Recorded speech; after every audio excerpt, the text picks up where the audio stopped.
អូនចាចេញទៅគ្មានលឺមាត់អាស្រីតើព្រោះរឿងបីទៅស្រីចាចោលបងទុកឲ្យបងនៅនឹងគោរត់ប្រាំងដូចក្បួនរស័ព្ទដាច់តែឆ្ងាយក្រៀបការនឹងគ្នារួងនៅជិត10ឆ្នាំអូនជេរអូនស្ដីបងក៏គ្មានដោះសារធ្វើតាមដើម្បីគ្រួសារចង់ហេតុអីអូនដាច់ចិត្តធ្វើយ៉ាងនេះគួរណាំងគិតដល់ចាស់ទុំញាតិសន្តា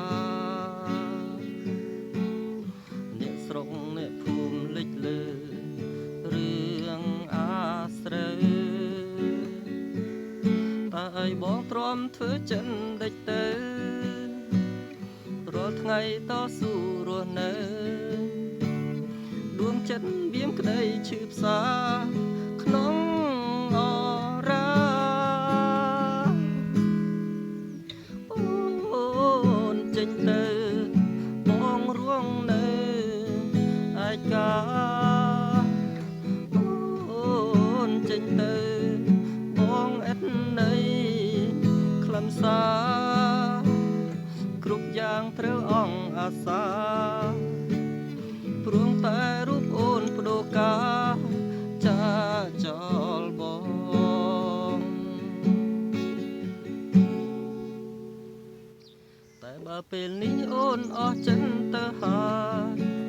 រូបបងក៏គ្មានអ្វីត្រូវហាមខត់ឡើយព្រមអង្គនិស័យគ្នាហើយស៊ូនៅកន្តាយប្រងើយនាំមួមក